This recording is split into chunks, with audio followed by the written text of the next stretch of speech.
right, we're here today live in San Diego, California. How you feeling, Caspo? Good. You feeling good? Yeah, I want to probably play obby so bad. Okay. So we're here in San Diego. We're gonna do some virtual learning. We're doing well. And Caspian, wave hi to everyone on the camera. All right, get out of here, buddy. Alrighty, how's it going, guys? So today we're gonna do a virtual boot camp series. I wanted to do this in person. Some things changed. No stress. What we're gonna be doing is the first of 5, and the first one we're gonna be looking at is getting started with remote learning. So welcome, and thanks for watching. I'm gonna keep this thing under 5 minutes. That's my goal. Under 5 minutes. Can we do it? All right, so today's goal, the first one is we're gonna take a look at the first steps. You may be freaking out, suppressing it, all of that nervousness, all of that anxiousness, but we're gonna get through this, guys. The next thing is we're gonna look at some of the essentials of what you need to be successful when you're doing remote learning.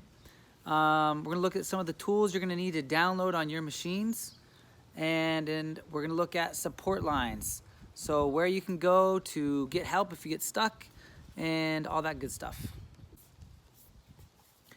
All right, so where do we start?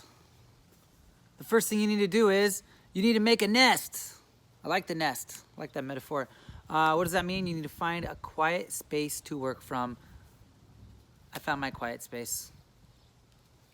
Next, you want to make sure your place has reliable internet. Believe it or not, the internet in Nigeria is much better than where I'm at. Thank you, Netcom. You want to ensure that your devices support all of your instructional need, and I say devices because if you are an elementary school teacher, you're probably going to be using iPads in your classroom. So if you don't have an iPad or a tablet, it's a good idea to get one. That way, you know what your students are going to be experiencing as you facilitate your work. So go to the tech office and grab one if you need one, or just make sure you're going to be practicing with those devices as you give out that stuff, because it's going to look a lot different, or could look different from a laptop to an iPad. And then you want to set a working schedule so students, parents, colleagues know what your working hours are each and every day. All right, step 2, collaborate with your team. So that means the first thing is you need to get together with your team, and you need to really know what it is you're going to be teaching. So that shouldn't be a shocker, but knowing your pacing guides, knowing your subjects, knowing what you're going to teach, what's coming up, that's the first thing, in teaching. You got to know what you're going to be talking about. The next thing is you need to communicate and meet either virtually or in person with your team if everyone's there. And be sure to include the specialists. So if you're a 3rd grade teacher, include your specialist with you, so you can decide what will be taught, the frequency of your lessons. You want to create a schedule together that okay, on Monday, this is what parents can expect. This is what students can expect. And then have one built out for the first week, first month, what have you. You should also, or it's advisable to create a WhatsApp group. All of your grade level team members and your specialists, you guys can kind of chat back and forth about ideas and help. And then also just coordinating that schedule. And the last thing is you want to share your ideas, collaborate on all the planning that you're doing. If you can delegate your work, try to do that.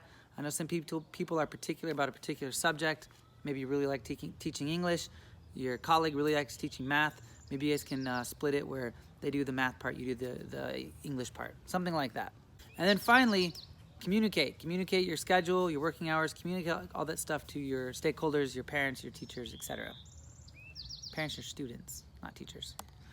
All right, step 3, you need to download the apps and software that you need. So the first one you can do straight away, if you haven't done this, go to nearpod.com, sign in with your Google account, your school work account, and get started there. If you haven't done that, download Loom. I recommend downloading the application, not just the Chrome browser extension, but I have both. And then also download Zoom for meetings and stuff like that. And then anything else that you're using, any other tool, download it. You want to sign into it, single sign-on, practice it a little bit. You want to know these tools because you're going to be using these tools to facilitate your learning. Step 4, locate your support lines. So the first thing you can do is go to the Nest. I've said this multiple times. Go to the Nest, bookmark it. Then you can just, go back to it and review to it. We're going to be adding content to that throughout this entire process, trying to help you guys as much as possible. Go to the Nest. If you'd like to book a one-on-one meeting with myself, a tech integrator, either on campus or virtually with me, please do so. Email, etc. There's going to be a sign-up form as well. Reach out to your principals, your leaders, your teachers, etc. Another great idea is to create a personal learning network, PLN. One of the PLNs that I use is Twitter. I have a lot of different people I follow, great digital educators.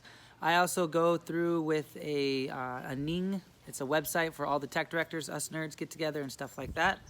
But anyways, see what other people are doing. You're not alone. Thousands and thousands of teachers out there are doing the same thing.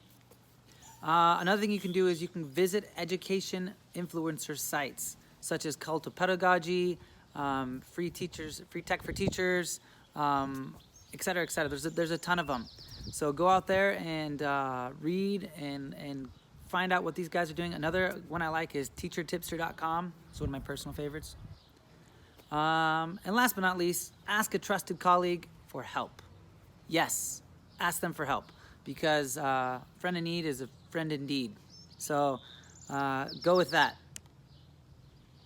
Thanks, guys. If you have any questions or comments, I'm going to give you an opportunity to do so in the Nearpod slide that's coming up next.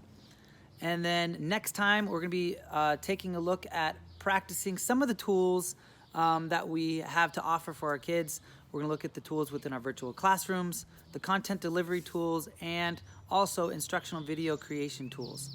Thank you so much for your time. I miss you guys. All the best. And day 2 will be tomorrow. So good times. See ya.